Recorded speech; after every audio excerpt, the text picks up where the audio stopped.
করোনায় আক্রান্ত হয়ে মারা গেলেন সিলেটের সাবেক মেয়র বদরুদ্দিন আহমদ কামরান। মরদেহ নেওয়া হচ্ছে সিলেটে। সারা দেশে শুরু হচ্ছে এলাকা ভিত্তিক লকডাউন, রেড জোনে থাকবে ছুটি। বাস্তবায়নে চ্যালেঞ্জ দেখছেন জনস্বাস্থ্য বিশেষজ্ঞরা। করোনা যুদ্ধে দেশের ফ্রন্টলাইনার চিকিৎসকরা প্রাণ হারালেন ৩৩ জন, আক্রান্ত ১১০০-র বেশি। মনোবল চাঙ্গা রাখার পরামর্শ বিশেষজ্ঞদের। জামিন হয়নি এমপি পাপুলের, বিপুল অর্থ লেনদেনের প্রমাণ। দূতাবাসের সংশ্লিষ্টতার অভিযোগ নিয়ে হুঁশিয়ারি রাষ্ট্রদূতের। পাবলিক বিশ্ববিদ্যালয়গুলোতে অনলাইনে ক্লাসের পর্যাপ্ত প্রস্তুতি নেই এখনও। বড় ধরনের সেশন জটের শঙ্কায় শিক্ষার্থীরা। অর্থ পাচারের অভিযোগ পেলে ৫০% কর আরোপ, বাস্তবায়ন হলে কমবে অপরাধ বলছেন বিশেষজ্ঞরা। এবং অভিনেতা সুশান্তের মৃত্যু নিয়ে তোলপাড় বলিউড, আত্মহত্যা না হত্যা এ নিয়ে চলছে নানা বিশ্লেষণ।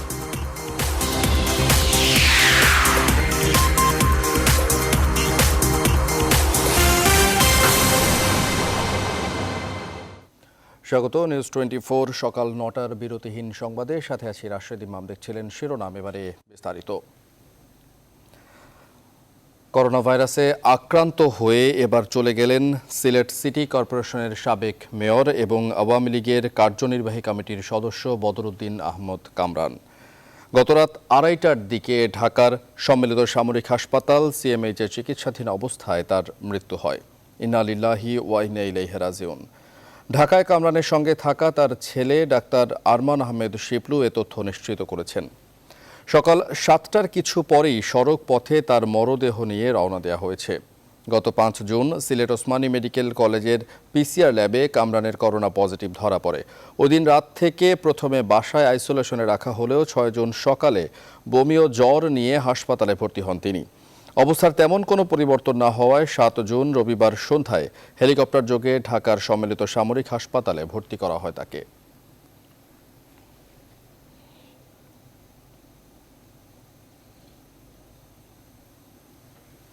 এদিকে বর্ষিয়ান এই নেতার মৃত্যুতে শোকের ছায়া নেমে এসেছে সিলেট জুড়ে। এ পর্যায়ে আমাদের সাথে সিলেট থেকে যুক্ত হচ্ছেন সহকর্মী সৈয়দ রাসেল। জানবো তার কাছ থেকে সেখানকার সবশেষ অবস্থা। রাসেল, নিশ্চয়ই শুনতে পাচ্ছেন আমাকে। রাসেল, বদরুদ্দিন আহমদ কামরানকে হারিয়ে সিলেটের মানুষ এখন কি অবস্থায় রয়েছে? তার বাসভবন বা তার নিকট যারা বা ঘনিষ্ঠ যারা ছিলেন তাদের সবশেষ অবস্থা কেমন, বিস্তারিত জানাবেন।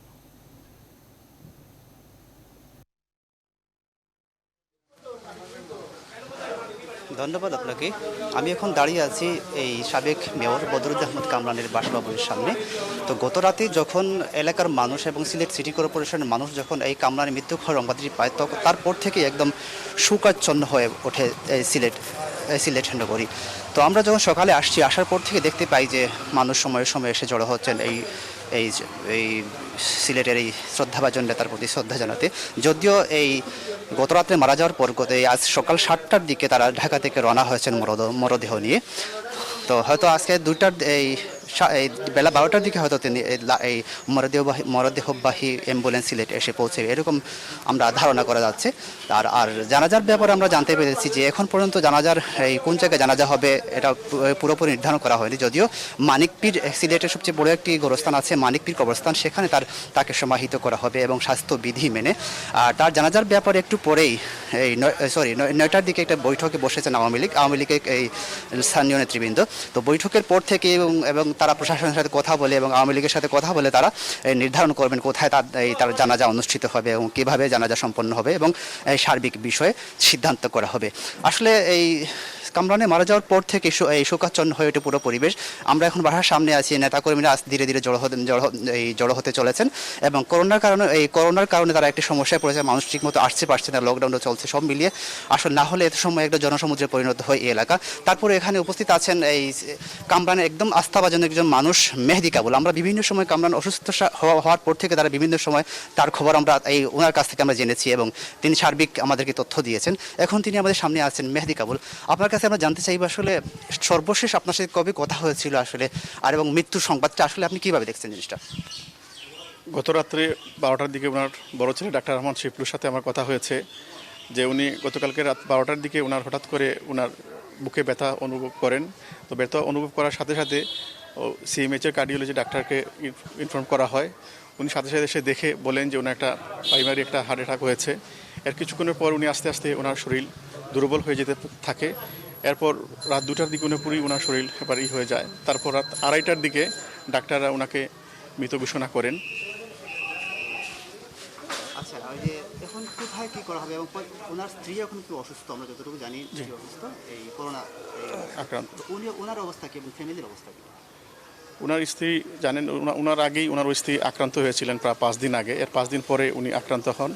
ওনার স্ত্রী এই বাসাতেই আছেন। উনি কিছুটা আগের থেকে অনেকটা করোনার অনেক সিমটম ওনার কমে গেছে। উনি অনেক আগেটা সুস্থ। আর এখন আপনি বুঝতেই পারছেন স্বামী হারিয়ে এখন উনি কি একটা অবস্থায় আছেন। আমরা সিলেটের মানুষের কাছে, সিলেটের 1 কোটি মানুষের প্রিয় মুখ ছিলেন বদরুদ্দোজা কামরান। এই সিলেটের মানুষ তৃণমূল থেকে ওনাকে আজকে কেন্দ্রীয় জাতীয় নেতা হিসাবে ওনাকে তৈরি করেছে। এই এলাকার মানুষ, এই সিলেটের মানুষ, আপনি জানেন সিলেট সিটি কর্পোরেশন ইতিহাসে প্রথম নির্বাচিত মেয়র বদরুদ্দোজা কামরান। বদরুদ্দোজা কামরান এই এলাকা থেকে 1972 সালে উনি যখন স্টুডেন্ট ছিলেন সেই সময় উনি এই এলাকার একজন জনপ্রতিনিধি হিসেবে, কাউন্সিলর হিসেবে উনি নির্বাচিত হয়েছেন। এরপর পরপর 3বার উনি কাউন্সিলর নির্বাচিত হয়েছেন। সিলেট পৌরসভার সর্বশেষ উনি চেয়ারম্যান নির্বাচিত হয়েছিলেন। সিলেট সিটি কর্পোরেশন ইতিহাসে প্রথম ভারপ্রাপ্ত উনি মেয়র, এরপর উনি প্রথম নির্বাচিত মেয়র, এরপর আবার মেয়র হয়েছেন। তো এই সিলেটের মানুষের সাথে ওনার একটি আত্মার সম্পর্ক। এই সিলেটের মানুষের এমন কোনো পাড়া মহল্লা নেই যেখানে বদরুদ্দোজা কামরানের পা স্পর্শ করেনি। এমন একটি নেতার আপনার মৃত্যু সংবাদ গতকাল রাত্রে 2-2:30টার দিকে আমরা জানার পর সেটা সোশ্যাল মিডিয়া ছড়িয়ে পড়ে দেশ বিদেশের মানুষ কান্নায় ভেঙে পড়ে আর কি, যে এরকম একটি মানুষের মৃত্যু সংবাদ কেউ প্রত্যাশা করে নাই। আপনারা জানেন মাননীয় প্রধানমন্ত্রীর নির্দেশে বদরুদ্দোজা কামরান ঢাকার সিএমএইচে ভর্তি করার পর ওনার শারীরিক কিছুটা আস্তে আস্তে উন্নতি হতে থাকে। উনি নিজ হাতে খাবার টাবার খেয়েছেন, পরিবারের সাথে গতকাল পরিবারের সাথে কথা বলেছেন। গতকাল ওনার ছেলের সাথে, ওনার ভাই সাথে ছিলেন, ওনাদের সাথে কথা বলেছেন। তো আমরা সবাই খুব প্রত্যাশায় ছিলাম যে উনি আস্তে আস্তে উনি সুস্থ হয়ে আমাদের মাঝে ফিরে আসবেন। কিন্তু আজকে গতকাল রাত্রে আকস্মিক, যেটা আমাদের কারো প্রত্যাশা ছিল না, আমরা সিলেটের মানুষ এই সংবাদের জন্য প্রস্তুত ছিলাম না। কালকে রাত থেকেই এই সিলেট একটা, আপনি দেখতে পাচ্ছেন একটা অন্ধকার নগরী হয়ে গেছে তার ওনার মৃত্যুর সংবাদের সাথে সাথে। এখন ওনার ছেলে সড়ক পথে ওনাকে নিয়ে রওনা দিয়েছে। আমরা আশা করছি 12টার ভিতরে ওনারা এখানে পৌঁছাবেন। ওনার জন্য সকল প্রস্তুতি, ওনার ব্যবস্থা করা হয়েছে গোসলের জন্য। এবং ওনার ইচ্ছা অনুযায়ী উনি এই মহল্লার সরারপাড় জামে মসজিদের মুতল্লি, ওনার পারিবারিকভাবে ওনারা চাচ্ছেন যে এই মসজিদে যাতে ওনার জানাজা হয় এবং আওয়ামী লীগ নেতৃবৃন্দ কিছুক্ষণ পর বসবেন। তারাও চাচ্ছেন যে মানুষের দাবি যে প্রশাসনের সাথে যোগাযোগ করে স্বাস্থ্যবিধি মেনে আরেকটা যদি জানাজার ব্যবস্থা করা যায়, সেই জন্য আমরা আওয়ামী নেতৃবৃন্দ বসবেন আর কি। ধন্যবাদ আপনাকে। আর আপনারা দেখতে পাচ্ছেন যে এখানে একটি মশারি টাঙ্গিয়ে ওনার এই যে গোসলের ব্যবস্থা করা হচ্ছে এবং পাশে একটি খাটিয়া রাখা হয়েছে, সব প্রস্তুতি সম্পন্ন হচ্ছে। আর এখানে আসলে কামরান এই দিনে দিনে আসলে হুট করে সে নেতা হননি, তিনি আসলে জনতার নেতা হয়ে উঠেছিলেন 1969 সাল থেকেই। 69 সাল থেকে তিনি রাজনীতিতে জড়ান, এই রাজনীতি তার হাতে খড়ি। এবং বিগত স্বাধীনতার পরপরই 1972 সালে তিনি আসলে এই সিলেটের তৎকালীন পৌরসভা মেয়র, এই পৌরসভার একজন কাউন্সিলর, এই কমিশনার হিসাবে নির্বাচিত হয়েছিলেন সিলেট পৌরসভার। এবং টানা 15 বছর, দীর্ঘ 15 বছর তিনি পৌরসভার এই মেয়র, এই কাউন্সিলর হিসাবে দায়িত্ব পালন করেন। এরপর তিনি কিছুদিনের জন্য বিদেশে চলে যান। বিদেশ থেকে এসে আবার 1995 সালে তিনি আবার এই সিলেট সিটি কর্পোরেশনের মেয়র নির্বাচিত, এই সিটি তখন পৌরসভা ছিল, পৌরসভার মেয়র নির্বাচিত হন। এরপরে এই দীর্ঘদিন মেয়র দায়িত্ব পালন করে সিলেট 2002 সালে সিলেট সিটি কর্পোরেশনকে, সিলেট পৌরসভাকে সিলেট সিটি কর্পোরেশন হিসাবে ঘোষণা করার পরে তিনি 1 বছর এই ভারপ্রাপ্ত সিটি মেয়র হিসাবে দায়িত্ব পালন করেন। এবং 2003 সালে তিনি বিপুল ভোটে জয়লাভ করে প্রথমবারের মতো ঐতিহাসিকভাবে সিলেটের মেয়র নির্বাচিত হন। এরপর 2008 সালে পরবর্তী নির্বাচনে 2006 সালে তিনি আবারও নির্বাচিত হন। আর আপনারা এখানে দেখতে পাচ্ছেন যে আমরা এখন সাবেক মেয়র কামরানের এই মূল কক্ষে আমরা ঢুকেছি। আমরা দেখতে পাচ্ছেন অনেক স্মৃতিবিজড়িত এই রুম, তার বিভিন্ন পদক এবং বিভিন্ন মেডেল এবং সম্মাননা তাকে বিভিন্ন সময় প্রদান করা হয়েছে। আসলে সব মেডেল, সম্মাননা কিংবা হয়তো এখানে জায়গা হয়নি।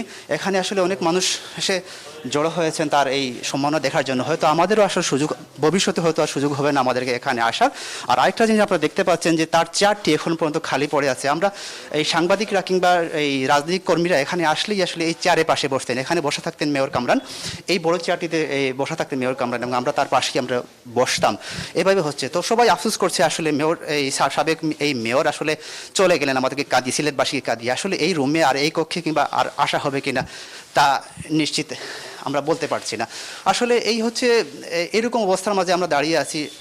আর এই হচ্ছে কামরানের এই জানাজা কিংবা সার্বিক বিষয় আমাদের সর্বশেষ আপডেট। আমরা ফিরে যাচ্ছি স্টুডিওতে।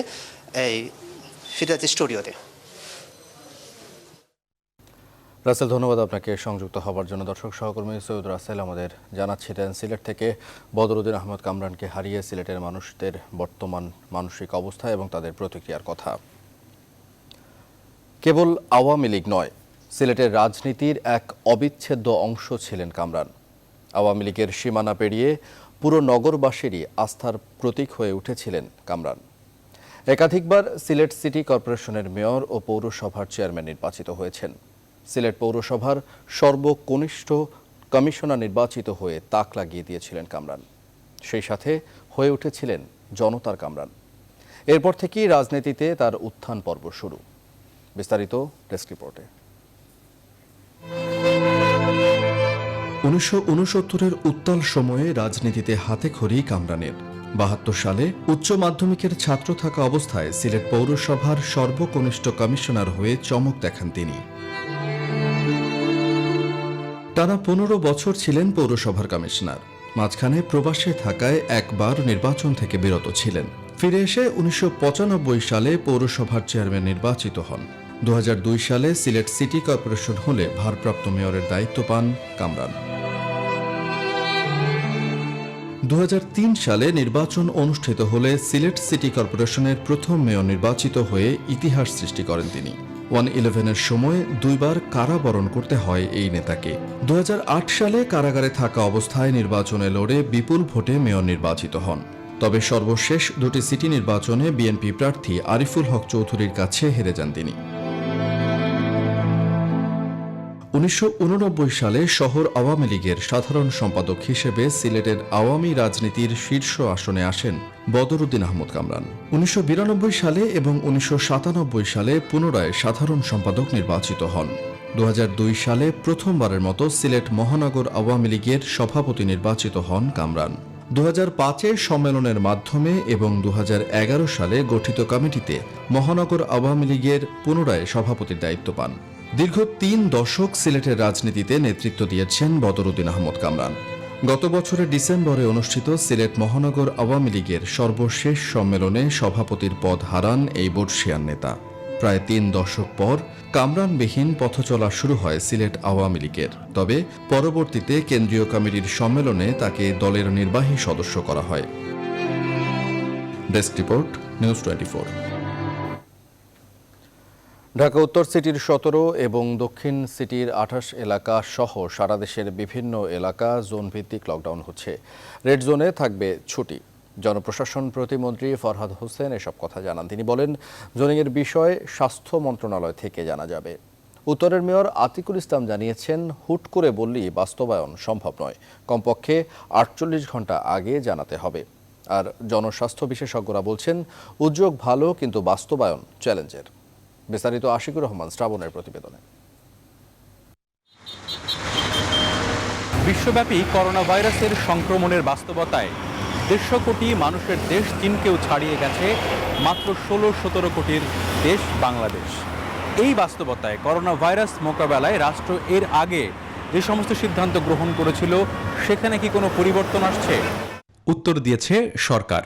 পরিস্থিতি বিবেচনায় পুরো দেশকে লাল, সবুজ, হলুদ এই 3 ভাগে ভাগ করা হয়েছে।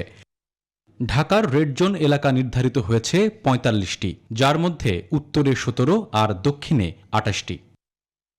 উত্তরের 17টিতে গুলশান, বাড্ডা, উত্তরা, মিরপুর সহ বেশ কয়েকটি আবাসিক এলাকা আছে। দক্ষিণের 28টির মধ্যে আছে পুরান ঢাকার কিছু এলাকা সহ মতিঝিল, খিলগাঁও, এলিফ্যান্ট রোড ও সেগুনবাগিচা। ঢাকা শহরে 60-এর ঊর্ধ্বে গেলে সেটা রেড জোন হবে 1 লক্ষে। আমরা অ্যাম্বুলেন্স থেকে শুরু করে যা যা ওখানে রেডি রাখা দরকার সেটা রেডি রেখে দেন আমরা কিন্তু ওটাকে ডিক্লেয়ার করব। তবে উত্তরের মেয়র তাৎক্ষণিক প্রতিক্রিয়ায় জানিয়েছেন, রেড জোনে লকডাউন বাস্তবায়নের জন্য পূর্ব প্রস্তুতি প্রয়োজন। আমাদের একটা প্রিপারেশনের ব্যাপার আছে। আমি অলরেডি বলেছি, আমি আবার বলি, আমাদেরকে 48 ঘন্টা 48 থেকে 72 ঘন্টা সময় দিতে হবে।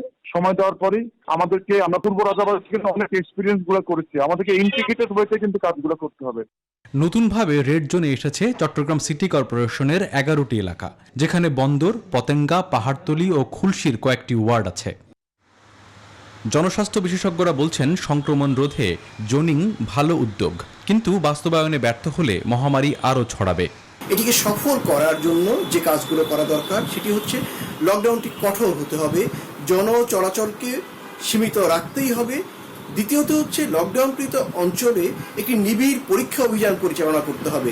যদি এটি করতে আমরা ব্যর্থ হই তাহলে কিন্তু আমরা অচিরেই করোনার ভয়াবহ সংক্রমণের বিস্ফোরণ দেখব। করোনা পরিস্থিতিতে টানা 2 মাসেরও বেশি সময় বন্ধ থাকার পর সীমিত পরিসরে অফিস খোলে 31 মে। আশিকুর রহমান শ্রাবণ, নিউজ 24, ঢাকা। দর্শক, দেশ জুড়ে এলাকা ভিত্তিক লকডাউনের খবর জানাতে আমাদের সাথে যুক্ত হচ্ছেন আমাদের সহকর্মীরা। শুরুতেই চট্টগ্রাম থেকে যুক্ত হচ্ছেন সহকর্মী নয়ন বড়ুয়া। জয়, নিশ্চয়ই শুনতে পাচ্ছেন, স্বাগত আপনাকে। জয়, আসলে এলাকা ভিত্তিক লকডাউনের প্রভাব কতটা পড়তে পারে এবং সেটি আসলে এই মুহূর্তে কতটা অঞ্চলগুলোর জন্য উপকারী হতে পারে, বিস্তারিত জানাবেন।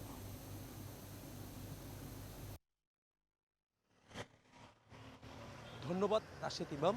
আপনি জানেন যে করোনার সংক্রমণ বেড়ে যাচ্ছে বন্দরনগরী চট্টগ্রামে। একই সাথে আমরা যে তথ্য আমাদের হাতে এসেছে, এই পর্যন্ত 5,000-এর অধিক কিন্তু আক্রান্ত হয়েছে বন্দরনগরী চট্টগ্রামে। এর মধ্যে 2,000-এর মতো কিন্তু সুস্থ হয়েছে, আরও 3,000-এর চেয়েও বেশি কিন্তু চট্টগ্রামে যে আইসোলেশন আছে, এমনকি চট্টগ্রামে যে হাসপাতালগুলো আছে সেই হাসপাতালে কিন্তু চিকিৎসা নিচ্ছে। আর মৃত্যুর সংখ্যা যদি বলি, 100-র অধিক মৃত্যু হয়েছে, এমনকি গতকালও কিন্তু কয়েকজনের মৃত্যু হয়েছে। একই সাথে চিকিৎসক থেকে নিয়ে কেউ কিন্তু আসলে করোনা থেকে রেহাই পাচ্ছে না। সব মিলিয়ে বলা যায় কিন্তু গতকাল একটা ঘোষণা এসেছে। এর আগেও আপনি জানেন যে 26শে মার্চ থেকে লকডাউন ছিল, কিন্তু অঘোষিত লকডাউন। অনেকদিন লকডাউনের পর কিন্তু খুব একটা স্বাভাবিক ঘোষণা করা হলেও কিন্তু দেখা যাচ্ছে করোনার সংক্রমণ কিন্তু দিন দিন বাড়ছে। তেমনিভাবে কিন্তু গতকাল যে ঢাকার মতো চট্টগ্রামে রেড জোন ঘোষণা করেছে, এমনকি চট্টগ্রামের একটি ওয়ার্ড বলতে আসলে 10 নম্বর ওয়ার্ড, 10 নম্বর উত্তর কাঠ্টলি এলাকায়, সেই এলাকাকে কিন্তু আসলে লকডাউন ঘোষণা করেছে। আগামীকাল থেকে 16 তারিখ থেকে সেই লকডাউন কার্যকর করার কথা রয়েছে। তেমনিভাবে যে রেড জোনের কথা যদি আমরা বলি, চট্টগ্রাম শহরের প্রায় 11টি ওয়ার্ড কিন্তু রেড জোন ঘোষণা করেছে। তেমনিভাবে চট্টগ্রামের 8টি উপজেলাকেও কিন্তু রেড জোন ঘোষণা করা হয়েছে। তো আমরা একটু কথা বলতে চাই রেড জোন। আবার দেখা যায় কিন্তু বিভিন্ন জায়গায় বিভিন্নভাবে কিন্তু 3টি জোনে ভাগ করা হয়েছে। সাধারণ মানুষ এই জোনগুলোকে কীভাবে দেখছেন? আমি প্রথমে ধন্যবাদ জানাই মাননীয় প্রধানমন্ত্রী শেখ হাসিনাকে। ওনার সাহসী পদক্ষেপ আমাদেরকে আরও সাহসী করে তুলেছে। আমরা চট্টগ্রামের মানুষ, সংগ্রামী মানুষ, আমরা প্রত্যেকটা বিষয়ে এই যাবৎ সাকসেস হয়ে এসেছি। এটাকেও আমরা বলিষ্ঠভাবে কার্যকর করতে পারবো। অনেক এলাকাতে আপনার ইয়ে করা হয়েছে, লকডাউনের ঘোষণা দেওয়া হয়েছে। এটা পরীক্ষামূলকভাবে দেখা যেতে পারে। না, আমি আপনার থেকে জানতে চাচ্ছি, যেখানে রেড জোন ঘোষণা করা হলো, আবার রাস্তার এই পারে কিন্তু রেড জোন আছে, রাস্তার ও পারে কিন্তু দেখা যায় রেড জোন নেই, তাহলে কি যাতায়াতের ক্ষেত্রে তো অনেক জায়গায় সমস্যাও হতে পারে। তো এই উদ্যোগটাকে আপনারা কীভাবে দেখছেন? এক্ষেত্রে এই উদ্যোগটা অবশ্যই ভালো একটা উদ্যোগ। সরকার এবং আপনার স্থানীয় প্রশাসন এটা দেখতে পারে এবং এক্ষেত্রে আমাদের যারা সাধারণ মানুষ, যারা ফুড ডিপার্টমেন্ট নিয়ে কাজ করতেছে, খাদ্য পরিবেশক হিসেবে কাজ করতেছে, এখানে সবচেয়ে মানে কষ্টকর একটা বিষয় আমি আপনাদের মাধ্যমে মাননীয় প্রধানমন্ত্রীকে জানাতে চাই যে এখানে সিলিন্ডারের যে ব্যবসা চলতেছে, এটা অত্যধিক মানে অক্সিজেন সিলিন্ডারটা মানুষের হাতের নাগালের বাইরে চলে গেছে। 5,000 টাকা জিনিস 10,000 টাকা, 15,000 টাকা, 20,000 টাকা। আমি আমার এক আত্মীয়ের জন্য সিলিন্ডার কিনতে গিয়েছিলাম। রেড জোন যে ঘোষণা করা হলো, এটা কিভাবে দেখছেন আপনারা? ধন্যবাদ। রেড জোন ধরেন আমার অফিস যে এলাকায়, ওই এলাকায় রেড জোন নাই, ওই গ্রিন জোন। হ্যাঁ, আমার বাসা যেখানে, ওখানে হচ্ছে রেড জোন। এখন রেড জোন আর গ্রিন জোন, এটা তো আমার যাতায়াতের একটা সমস্যা হয়ে যাচ্ছে না? হ্যাঁ, আমি তো ঠিকমতো অফিস করতে পারবো না, কারণ আমার অফিস আপনার গ্রিন জোনে, আমার বাসা হচ্ছে রেড জোনে। ধন্যবাদ আপনাকে। আর রাষ্ট্রপতি, আপনি অবশ্যই বুঝতে পেরেছেন, এখানে যারা কিন্তু আসলে সাধারণ মানুষ আছেন তারা বলছিলেন কিন্তু যে তার যে রেড জোন ঘোষণার পরে কিন্তু তারা বলছিলেন খুব একটা যেভাবে কিন্তু আসলে সরকার উদ্যোগ নিয়েছে সংক্রমণ রোধে, কিন্তু কতটুকু পর্যন্ত বাস্তবায়ন হবে সাধারণ মানুষের মুখেও কিন্তু তারা বলছিলেন কতটুকু বাস্তবায়ন করা যায়, কিন্তু সেটা নিয়ে কিন্তু আসলে সরকারের আরও ভাবা দরকার বলে তারা বলছেন। এমনকি স্বাস্থ্য অধিদপ্তরের পরিচালকের সাথে আমরা কথা বলেছি, তিনি বলছিলেন কিন্তু আপাতত রেড জোন ঘোষণা করা হয়েছে। ধাপে ধাপে যে চট্টগ্রামের একটি ওয়ার্ডকে যেভাবে লকডাউন ঘোষণা করা হয়েছে, পুরো চট্টগ্রামকেও। জয়, ধন্যবাদ আপনাকে সংযুক্ত হবার জন্য। দর্শক সহকর্মী নয়ন বড়ুয়া জয় চট্টগ্রামের এলাকা ভিত্তিক লকডাউনের খবর জানাচ্ছিলেন। এবারে আমাদের সাথে যুক্ত হচ্ছেন রাজশাহী থেকে সহকর্মী কাজী শাহেদ। শাহেদ, স্বাগত আপনাকে। রাজশাহীতে জোন ভিত্তিক লকডাউনের সবশেষ কি তথ্য আছে আপনার কাছে, বিস্তারিত জানাবেন।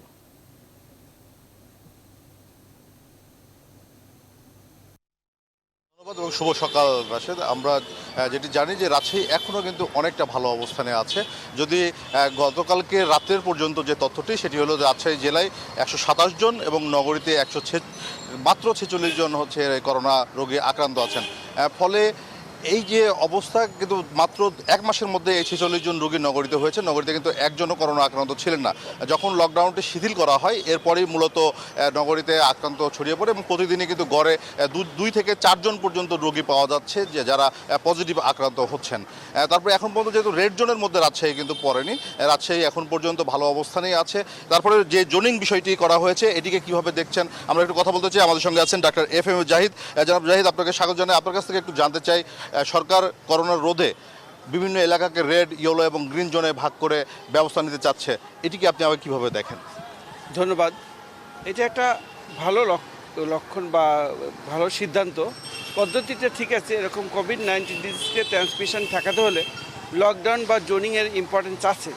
কিন্তু এখন যতদিন প্রায় 70-75 দিন পার হয়ে গেছে, এরপরের ভাইরাস যে ট্রান্সমিশনটা যে স্পিডে হচ্ছে সেই স্পিডের উপরে জোনিং করতে হলে একটু গুরুত্ব সহকারে বিবেচনা করে এটা আনতে হবে।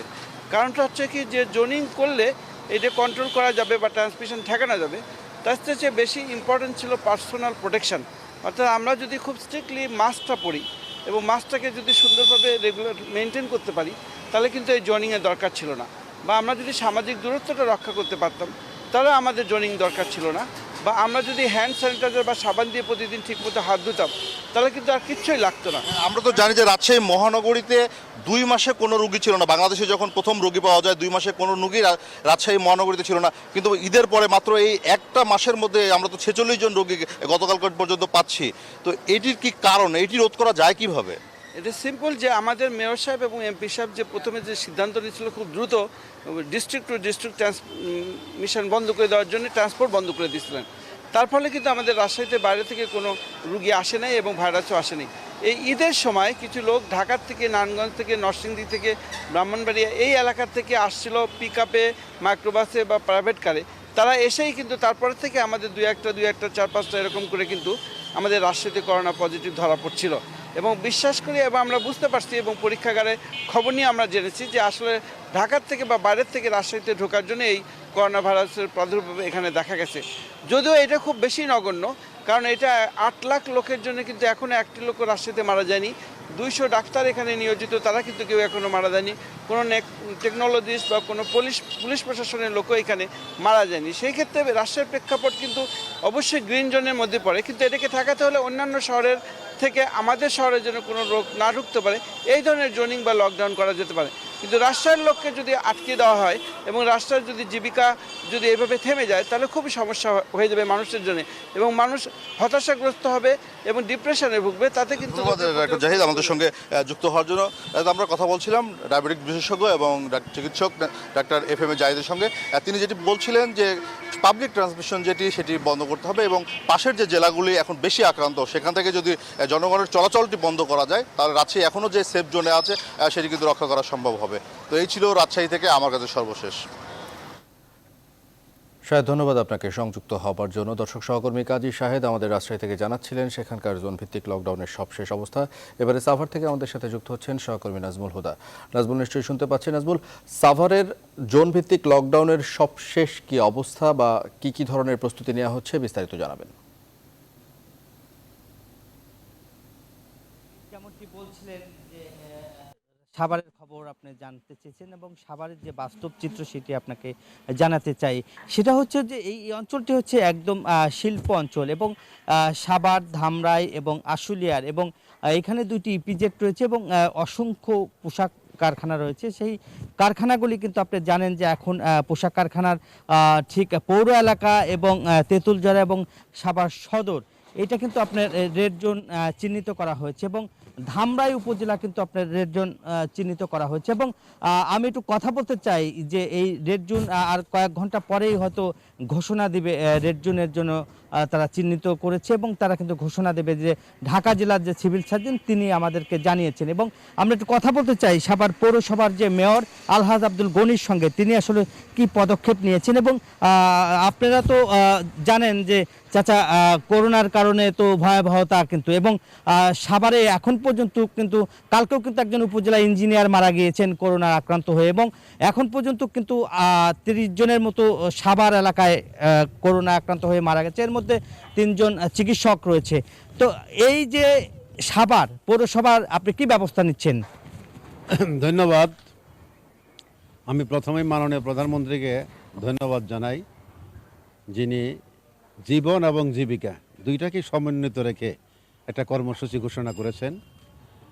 সেই কর্মসূচিকে বাস্তবায়ন করার জন্য আমরা যারা জনপ্রতিনিধি তারা আমরা অবিরাম কাজ করে যাচ্ছি। আমাদের এই মুহূর্তে সবচেয়ে বেশি প্রয়োজন, এই যে রাস্তাঘাটে দেখি অনেকে মাস্ক ব্যবহার করে না, মাস্ক ব্যবহার করাটা অত্যন্ত জরুরি।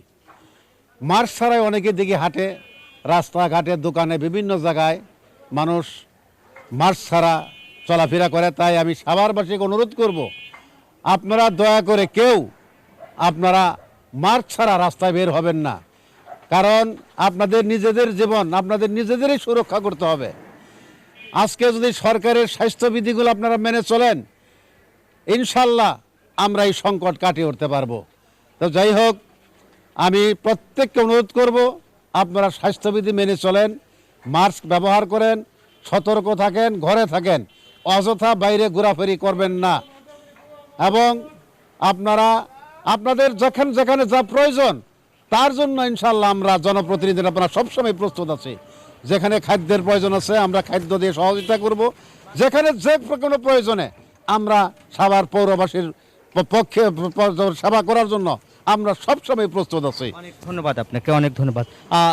ধন্যবাদ আপনাকে। যেমন উনি জানিয়েছেন যে তারা কিন্তু পৌরসভা প্রস্তুত, এবং তারা বলছেন যে পৌরসভার পক্ষ থেকে বলা হচ্ছে যে তারা সর্বক্ষণিক প্রস্তুত রয়েছে, এবং যে খাদ্য বা সামগ্রী যা প্রয়োজন বলছে পৌরসভার মেয়র তিনি প্রতিশ্রুতি দিয়েছেন। এই ছিল আমার কাছে সাভারের পৌরসভার সর্বশেষ লকডাউন এবং রেড জোনের সর্বশেষ খবর। চলে যাচ্ছে এখন স্টুডিওতে রাশেদের কাছে। রাশেদ। নাজমুল, ধন্যবাদ আপনাকে সংযুক্ত হওয়ার জন্য। দর্শক সহকর্মী নাজমুল হুদা জানাচ্ছিলেন সাভারের সবশেষ অবস্থা। এবারে আমরা চলে যাচ্ছি বগুড়ায়, সেখানে আছেন আমাদের সহকর্মী আব্দুল সামাদ সায়েম। সায়েম, স্বাগত আপনাকে। সায়েম, বগুড়ার কোন কোন এলাকাকে রেড জোন হিসেবে চিহ্নিত করেছে স্থানীয় প্রশাসন এবং কি ধরনের বিধিনিষেধ আরোপ করা হচ্ছে?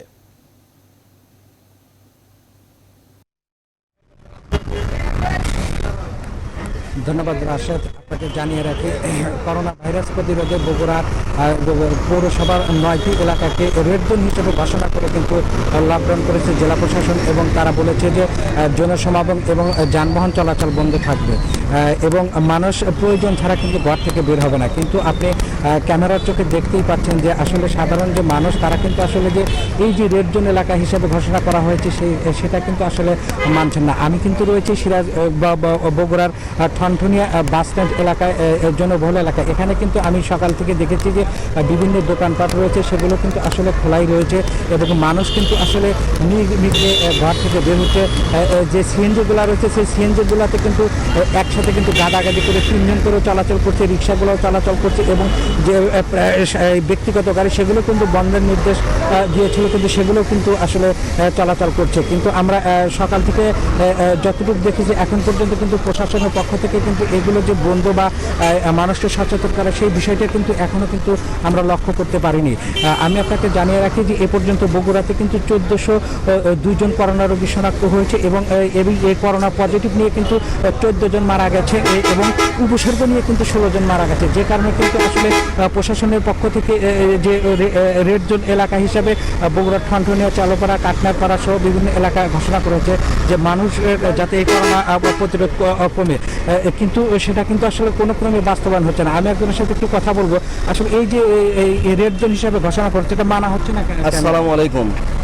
আপনি মানিচ্ছ না সাধারণ জনগণের, যেমন ধরেন প্রশাসন সব ঠিক আছে, জনগণই মানতেছে না। আপনি যেমন ধরেন দোকান প্রশাসন আগে বলতেছে দোকান বন্ধ করেন, কিছুক্ষণ পর চলে গেলে আবার দোকান খুলে, তাহলে জনগণ এইভাবেই মনে করেন আপনার ছুটে ছুটে আসতেছে। সব একবারে আপনার কার্ফিউ জারি করে দিক 15 দিনের জন্য, দেখে দিক সরকার। আর সরকার তো যথেষ্ট দেখিছে, সরকার যথেষ্ট আপনার হচ্ছে ওই আপনার আমি শুরুর থেকে দেখছি প্রশাসন যা কোনো ঘাটতি নাই। অন্য সরকার হলে এটা ফেল করতো, কিন্তু এই সরকার যথেষ্ট দেখছে, কিন্তু জনগণই মানিচ্ছে না। এটা কি করলে মানবে মনে করে? কি করলে আপনার ডাইরেক্ট একবারে 15 দিন একবারে কার্ফিউ জারি করে দিতে হবে, সব বন্ধ করে দিতে হবে ব্যাস। দিয়ে আপনার একবারে 2 দিন দোকান খুলে থুয়ে ওই যা হলে একবি বাড়ি কিনে নিয়ে থো, আর 15 দিন একবারে কার্ফিউ জারি, বার হলেই গুলি। এটা তো এটা ছোঁয়াচের রোগ। এটা আচ্ছা, আপনি বের হয়েছেন কেন?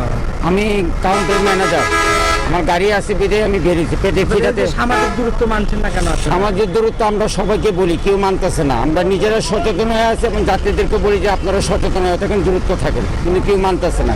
এখন পেটে খিদাতে সবাই বেরিয়েছে, আমাদের কি করতে পারি এর ভিতরে আমরা। আমি আরেকজনের সাথে একটু কথা বলো। আপনি তো জানেন যে এই লকডাউন চলছে, রেড জোন চলছে, তো ঘর থেকে বের হচ্ছেন কেন? আমি অফিসে যাবো, ব্যাংকে যাবো, আমার ব্যাংক আছে, বাইরে যাবো। আপনি বের হচ্ছেন কেন? আমি গাড়ির স্টাফ বোর্ড হলে বসে আছে, চলা লাগবে তো, রোজগার নাই, চলতে পারতেছি না। সেই মাস্ক কোথায়? মাস্ক ব্যবহার করেন? আছে স্যার, আছে। মাল তুললাম তো বাইরে এখন। রাশেদ, আপনি আসলে শুনছিলেন যে এই দেশে প্রশাসন কিন্তু আসলে যে ঘোষণা করেছে রেড জোন, সেই রেড জোন কিন্তু আসলে যে সাধারণ মানুষ তারা কিন্তু তোয়াক্কা করছে না, তারা কিন্তু আসলে নির্বিঘ্নে ঘর থেকে বের হয়ে আসছে এবং স্বাস্থ্যবিধি যে মানার বিষয়টি সেটাও কিন্তু তারা আমার রিক্সাতে 2 জন যাত্রী নিয়ে চলাচল করছে, সিএনজিতে গাদাগাদি চলাচল করছে এবং যে লোকাল বাসগুলো সেগুলো কিন্তু চলাচল করছে এবং ছোটোখাটো যে মনোহারী দোকানগুলো রয়েছে সেই দোকানগুলোও কিন্তু আসলে খোলা রয়েছে। মানুষ কিন্তু নির্বিঘ্নে যে কেনাকাটা সেটা কিন্তু তারা করেই যাচ্ছে। তে আসলে করোনা ভাইরাস প্রতিরোধে বগুড়া জেলা প্রশাসন যে উদ্যোগ গ্রহণ করছে, এই উদ্যোগ যদি সঠিকভাবে বাস্তবায়ন না হয় তাহলে কিন্তু আসলে যে করোনার প্রভাব কোনো ক্রমে কিন্তু আসলে ঠেকানো যাবে না বলে যে চিকিৎসকরা রয়েছে তারা কিন্তু আমাদেরকে জানিয়েছেন। তাদের মতে যে পুলিশ এবং ডাক্তার। আপনাকে ধন্যবাদ সংযুক্ত হওয়ার জন্য। দর্শক, আমাদের সাথে সংযুক্ত হয়েছিলেন আব্দুস সামাদ সায়েম, জানাচ্ছিলেন বগুড়ার রেড জোন সম্পর্কে। এবারে আমাদের সাথে যুক্ত হচ্ছেন ফরিদপুর থেকে সহকর্মী খায়রুজ্জামান সোহাগ। সোহাগ, স্বাগত আপনাকে। সোহাগ, ফরিদপুরে প্রতিদিনই বাড়ছে করোনা রোগীর সংখ্যা। এলাকা ভিত্তিক লকডাউনের বিষয়ে কি সিদ্ধান্ত নিয়েছে স্থানীয় প্রশাসন, বিস্তারিত জানাবেন। আপনি যেমনটি জানেন যে সারা বাংলাদেশে আজকে থেকে যে লকডাউন শুরু হয়েছে, যে জোন ভিত্তিক, সেই লকডাউন কিন্তু ফরিদপুর জেলাকে এখনো রেড জোনে ফেলেনি। তারপরেও কিন্তু অত্যন্ত ঝুঁকিপূর্ণ অবস্থানে রয়েছে ফরিদপুর জেলা। এই ফরিদপুরে প্রতিদিনই কিন্তু আক্রান্ত সংখ্যা বেড়েই চলেছে। তার একটা পরিসংখ্যান যদি আপনাকে জানাই, যে ফরিদপুরে করোনার আক্রান্ত শুরুর পর থেকে চলতি মাসে 3 তারিখ পর্যন্ত 335 জন করোনায় আক্রান্ত ছিলেন। তো এই 3 তারিখ থেকে 14 তারিখ পর্যন্ত এই 11 দিনে মোট নতুন করে 500 জন করোনা রোগী শনাক্ত হয়েছেন। তো বর্তমান ফরিদপুর জেলায় 835 জন করোনা রোগী রয়েছেন। তো এই বিষয়ে কিন্তু ফরিদপুরবাসী কিন্তু অনেকটাই আতঙ্কিত অবস্থা রয়েছে। তো সচেতনবাসী যেটা মনে করছেন যে যারা আক্রান্ত রয়েছে তাদেরকে দ্রুততার সাথে কিন্তু আইসোলেশন করার দরকার। তো এই বিষয়ে জেলা প্রশাসনের পক্ষ থেকে যে করোনা কমিটি গতকালকে একটা জরুরি বৈঠক করেছেন, সেই বৈঠকের মাধ্যমে একটা সিদ্ধান্ত গ্রহণ করেছেন, যেটা সকাল 6টা থেকে বেলা 1টা পর্যন্ত তারা এই ব্যবসা প্রতিষ্ঠান খোলা রাখতে পারবেন, এমনটাই কিন্তু আমরা জানতে পেরেছি। তো এই বিষয়ে সচেতন মহল যে আরেকটা বিষয় যেটা আমাদেরকে জানিয়েছেন, যে যারা করোনা রোগী রয়েছে তাদেরকে হোম আইসোলেশনে না রেখে তাদেরকে অতি দ্রুত যদি প্রাতিষ্ঠানিক আইসোলেশনে স্থানান্তর করা যায়, সেই ক্ষেত্রে কিন্তু করোনার অনেকটাই সংক্রমণ কমবে বলে আমাদেরকে জানিয়েছেন। তার সেই বিষয়ে যদি আমাদেরকে একটু বিশ্লেষণ করে জানিয়েছেন যে যারা করোনা রোগী আছে তারা কিন্তু স্বাস্থ্যবিধি কোনো কিছুই মানছেন না। যার ফলে তাদের পরিবারে ছড়াচ্ছে, তারপরেই কিন্তু সামাজিকভাবে অন্য কারোর মাঝে ছড়িয়ে পড়ছে। এই বছর ভেবেই কিন্তু ফরিদপুরে কিন্তু করোনার রোগী দিন দিন বৃদ্ধি পেয়ে চলেছে। তো ফরিদপুরে যেই বেলা 1টা পর্যন্ত ব্যবসা প্রতিষ্ঠান খোলা রাখার যে সিদ্ধান্ত গ্রহণ করা হয়েছে, সেই বিষয়টা যদি সামাজিক দূরত্ব এবং স্বাস্থ্য সুরক্ষা যদি না মানা হয়, সেই ক্ষেত্রে কিন্তু ফরিদপুরের করোনার পরিস্থিতি আরও ভয়াবহ অবস্থা ধারণ করবে বলে মনে করছেন সবাই। তো এই ছিল আমার কাছে লকডাউনের সর্বশেষ খবর। চলে যাচ্ছি স্টুডিওতে আপনার কাছে। রাশেদ। সোহাগ, ধন্যবাদ আপনাকে সংযুক্ত হবার জন্য। দর্শক, সহকর্মী খায়রুজ্জামান সোহাগ এবং সেই সাথে আমাদের অন্যান্য সহকর্মীরা দেশের বিভিন্ন প্রান্ত থেকে জানাচ্ছিলেন এলাকা ভিত্তিক লকডাউনের বিষয়ে সবশেষ অবস্থা। করোনা রোগীদের চিকিৎসা সেবা দিতে গিয়ে পর্যন্ত প্রাণ হারিয়েছেন 33 জন চিকিৎসক, যাদের মধ্যে রয়েছেন সিনিয়র প্রফেসর, অ্যাসিস্ট্যান্ট ও অ্যাসোসিয়েট প্রফেসর সহ তরুণ চিকিৎসকরা। এমন পরিস্থিতিতে ফ্রন্টলাইনারদের মনোবল শক্ত রাখার পরামর্শ দিয়েছেন বিশেষজ্ঞ চিকিৎসক অধ্যাপক ডাক্তার ABM আব্দুল্লাহ। মৃতদের রাষ্ট্রীয় মর্যাদা ও আক্রান্তদের জন্য পৃথক হাসপাতালের দাবি জানাচ্ছে চিকিৎসকদের সংগঠনগুলো। রিশাদ হাসানের রিপোর্ট। রাজধানীর একটি কোভিড হাসপাতালের ভেতরের চিত্র এটি। এই চিত্রই বলে দিচ্ছে শতভাগ আক্রান্তের সম্ভাবনা নিয়ে সামনে থেকে সাহস নিয়ে করোনার বিরুদ্ধে যুদ্ধে চিকিৎসকরা। বাংলাদেশ ডক্টরস ফাউন্ডেশনের সবশেষ তথ্য বলছে এ পর্যন্ত 1100-র বেশি চিকিৎসক আক্রান্ত হয়েছেন করোনায়। সামনে থেকে যারা যুদ্ধ করছিলেন এদের মধ্যে মৃত্যুর সংখ্যা 30-এর অধিক, আর লক্ষণ উপসর্গ নিয়ে মারা গেছেন আরও 5 চিকিৎসক। এমন পরিস্থিতিতে ফ্রন্টলাইনার চিকিৎসকদের মনোবল না হারিয়ে কাজ করে যাওয়ার পরামর্শ দিচ্ছেন বিশেষজ্ঞ চিকিৎসক অধ্যাপক ডক্টর ABM আব্দুল্লাহ। যুদ্ধক্ষেত্রে যুদ্ধ করতে গেলে মৃত্যুর ঝুঁকি থাকবেই। আমরা এক অদৃশ্য শক্তির বিরুদ্ধে যুদ্ধ করে যাচ্ছি, করোনা, সেখানেও ঝুঁকি একটা আছেই। তারপরেও আমাদেরকে এই যুদ্ধে শরিক হতেই হবে, যুদ্ধ কিন্তু চালিয়ে যেতেই হবে। যুদ্ধের মনোভাব নিয়ে করোনার সঙ্গে লড়তে লড়তে যারা প্রাণ হারিয়েছেন তাদের জন্য রাষ্ট্রীয় স্বীকৃতির দাবি জানাচ্ছে বাংলাদেশ স্বাধীনতা চিকিৎসক পরিষদ। জাতীয় পর্যায়ে সেবাকর্মী যারা শাহাদত বরণ করেছেন বা আত্মোৎসর্গ করেছেন তাদের বিষয়ে যে সরকারের কাছে যে অবশ্যই যে আমাদের দাবি থাকবে, তাদেরকে যেন রাষ্ট্রীয়ভাবে স্বীকৃতি প্রদান করা হয়। এখনও যারা আক্রান্ত অবস্থায় তাদের সুচিকিৎসা নিশ্চিতের জন্য পৃথক হাসপাতালের দাবি চিকিৎসকদের আরেক সংগঠন BDF-এর। এই জনবলকে যদি আমরা সঠিক চিকিৎসার মাধ্যমে আবার কর্মক্ষেত্রে ব্যাক না করিয়ে আনতে পারি, তাহলে আসলে কিছুদিন পরে যে চিকিৎসকের ক্রাইসিস তৈরি হবে সেটা আসলে আমরা কোনোভাবেই পূরণ করতে পারবো না। সম্মুখ যোদ্ধাদের সুরক্ষা আর দৃঢ় মনোবলই পারে করোনা যুদ্ধে জয় এনে দিতে বলছেন বিশেষজ্ঞরা। রিশাদ হাসান, নিউজ 24, ঢাকা। এবারে বৈশ্বিক করোনা পরিস্থিতি। বিশ্বজুড়ে করোনার সংক্রমণ বাড়ছে। গেল 24 ঘন্টায় প্রায় 1,22,000 মানুষ ভাইরাসটিতে আক্রান্ত হয়েছে, তবে কিছুটা কমেছে মৃত্যুর সংখ্যা। একদিনে মৃত্যু হয়েছে 3,200-র বেশি মানুষের। এসব ঘটনায় বিশ্বে কোভিড-19-এ মোট মৃতের সংখ্যা 4,35,000 ছাড়িয়েছে, আর মোট আক্রান্ত 79,82,000-এর বেশি। যুক্তরাষ্ট্রে প্রাণহানির সংখ্যা কমেছে। গেল 24 ঘন্টায় মারা গেছে প্রায় 350 মানুষ। এ নিয়ে দেশটিতে মোট মৃতের সংখ্যা দাঁড়িয়েছে 1,18,000-এ। ব্রাজিলের করোনা পরিস্থিতি ভয়াবহ। দেশটিতে একদিনে প্রাণহানি আরও 600। দেশটিতে মোট মৃতের সংখ্যা 43,500। রাশিয়ায় আরও প্রায় 9,000 মানুষের মাঝে সংক্রমণে দেশটিতে করোনার মোট আক্রান্তের সংখ্যা 5,29,000-এ দাঁড়িয়েছে। তবে ইউরোপে করোনা পরিস্থিতির উন্নতি হয়েছে। সোমবার থেকে লকডাউনের শিথিলের ঘোষণা দিয়েছে ব্রিটেন ও ফ্রান্স। এদিকে ভারতে করোনা পরিস্থিতি ক্রমেই অবনতি হচ্ছে। দেশটিতে গেল 24 ঘন্টায় আরও প্রায় 11,500 মানুষ সংক্রমিত হয়েছে। এ নিয়ে মোট আক্রান্তের সংখ্যা 3,33,000 ছাড়িয়েছে। এসব ঘটনায় এরই মধ্যে Indonesia, Singapore, Malaysia, Thailand, Cambodia, দক্ষিণ আফ্রিকা ও ব্রুনাই হজ যাত্রা বাতিলের ঘোষণা দিয়েছে। এই পরিস্থিতিতে 1932 সালে আধুনিক সৌদি আরব প্রতিষ্ঠার পর প্রথমবারের মতো হজ বাতিলের বিষয়টি বিবেচনা করছে সৌদি আরব। শুক্রবার দেশটির হজ ও ওমরা মন্ত্রণালয়ের এক সিনিয়র কর্মকর্তা ব্রিটিশ সংবাদ মাধ্যম ফিনান্সিয়াল টাইমসকে এই তথ্য জানান। তবে স্বস্তির খবর হলো, বিশ্বব্যাপী এ পর্যন্ত করোনায় সুস্থ হয়েছেন 41 লাখেরও বেশি মানুষ।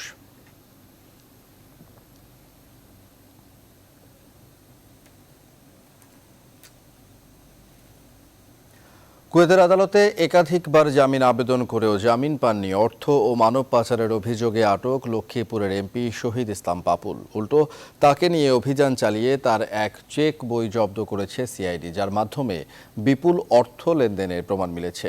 এদিকে এসব ঘটনায় দূতাবাসের সংশ্লিষ্টতা আছে এমন অভিযোগ তুলে বিভিন্ন গণমাধ্যমে খবর প্রচার হওয়ায় আইনি ব্যবস্থা নেওয়ার হুমকি দিয়েছেন রাষ্ট্রদূত SM আবুল কালাম। আরও জানাচ্ছেন লাকমিনা জেসমিন সোমা। অর্থ ও মানব পাচারের অভিযোগে আটক লক্ষ্মীপুরের এমপি শহীদ ইসলাম পাপুলের বিরুদ্ধে তদন্ত চালিয়ে যাচ্ছে কুয়েত সিআইডি।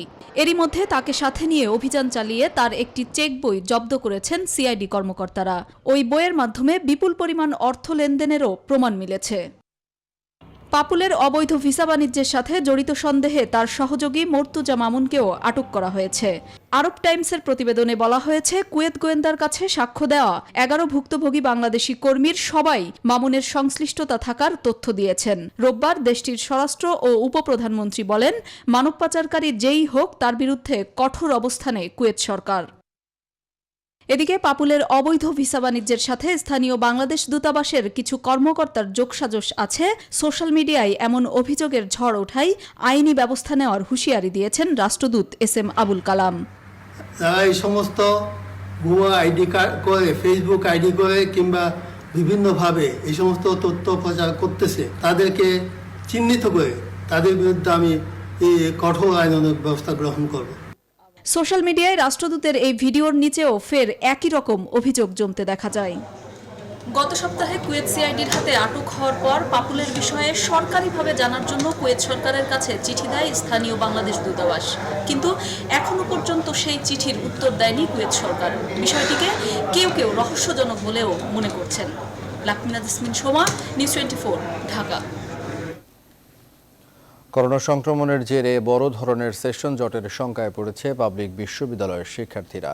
এখনও বিশ্ববিদ্যালয়গুলোর অনলাইন ক্লাসের প্রস্তুতি নেই পর্যাপ্ত, তবে যতটুকু সামর্থ্য আছে তা নিয়েই অনলাইন ক্লাসে যাওয়ার চিন্তা বিশ্ববিদ্যালয়গুলোর।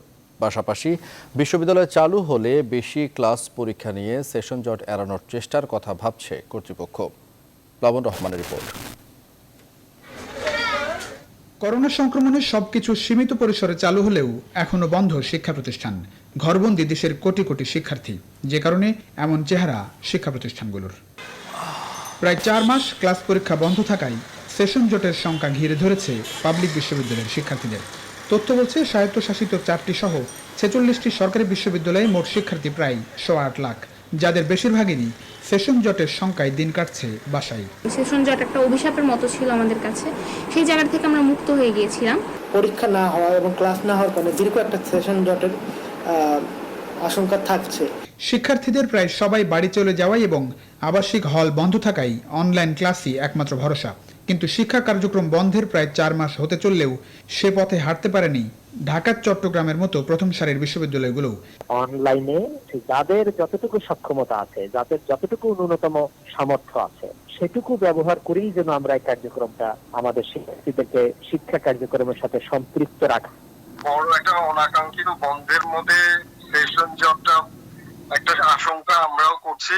অনলাইনে ক্লাস করার ব্যাপারে আমাদের প্রস্তুতি আছে, কিন্তু আমাদের সমস্যা আছে যেটা, সেটা হচ্ছে আমাদের ছাত্র সবার হয়তো স্মার্টফোন নাই, সবাই হয়তো নেটওয়ার্কের আওতায় নাই। বিশ্ববিদ্যালয় যখন পুনরায় খুলবে, খোলার পরে যাতে কম সংখ্যক ক্লাস নিয়ে দ্রুত পরীক্ষা নেওয়া যায়। শিক্ষাবিদরা বলছেন, বর্তমান অবস্থায় সেশন জটের বড় আশঙ্কা বিশ্ববিদ্যালয়গুলোতে, তবে তা এড়াতে উচ্চ গতির ইন্টারনেট সুবিধা নিয়ে অনলাইন ক্লাসেই মনোযোগী হওয়ার পরামর্শ তাদের। সেশন জট আবার আসার একটা সম্ভাবনা দেখা দিয়েছে। আগে কিন্তু আমাদের তথ্য প্রযুক্তির শক্তিটা ছিল না। এই তথ্য প্রযুক্তিকে যথাযথভাবে ব্যবহার করা, এটার উপরে আমি গুরুত্ব আরোপ করব।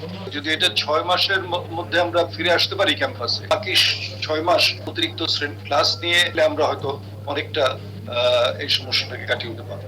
করোনা এ যেন অদৃশ্য শক্তির বিরুদ্ধে যুদ্ধ। এজন্য দীর্ঘদিন ক্লাস পরীক্ষা না হওয়ার অপূরণীয় ক্ষতি মেনে নেওয়া ছাড়া খুব বেশি কিছু করারও নেই। এরপরও তথ্য প্রযুক্তির উপর ভর করেই সাধ্যমতো চেষ্টা করতে বিশ্ববিদ্যালয়গুলোর প্রতি তাগিদ দিচ্ছেন শিক্ষাবিদরা। প্লাবন রহমান, নিউজ 24, ঢাকা। অর্থ পাচারের অভিযোগ পেলে 50% কর আরোপ করা হবে বলে বাজেটে ঘোষণা দিয়েছেন অর্থমন্ত্রী। বিশেষজ্ঞরা মনে করেন এটি সত্যিকার অর্থে বাস্তবায়ন করা গেলে দেশ থেকে অর্থ পাচার কমে আসবে। তারা বলছেন, আমদানি রপ্তানির আড়ালে ভুয়া তথ্য দিয়ে যে অর্থ পাচার হয় তা বন্ধ করতে গোড়ায় হাত দিতে হবে। আইনের সংশোধন নয়, অর্থ পাচার রোধে প্রয়োজন আইনের কঠোর প্রয়োগ বলেও মত তাদের। সুলতান আহমেদের রিপোর্ট।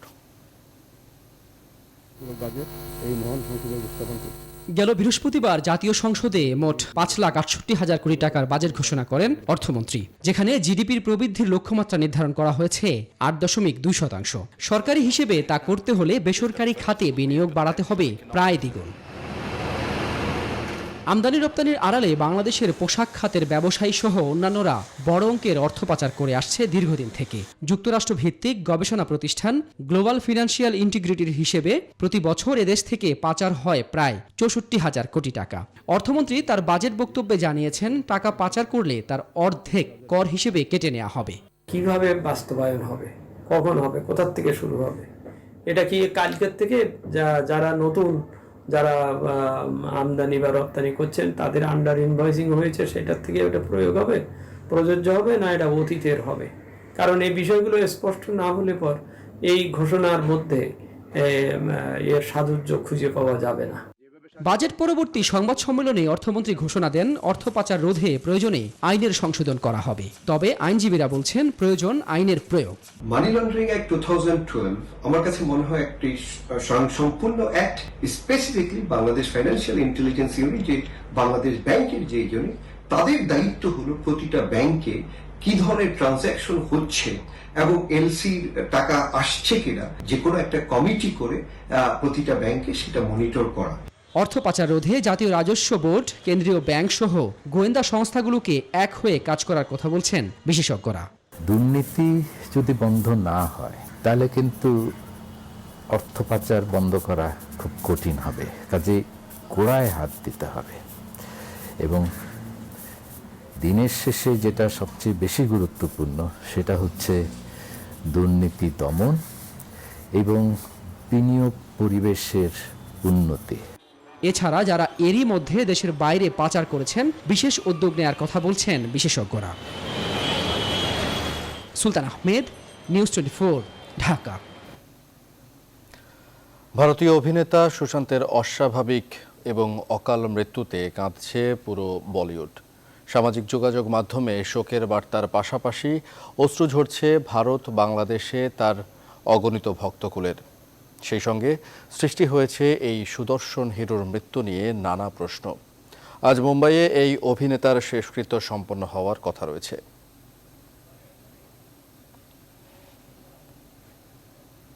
এই ছিল এখনকার বিরতিহীন সংবাদে। ধন্যবাদ এতক্ষণ সাথে থাকার জন্য।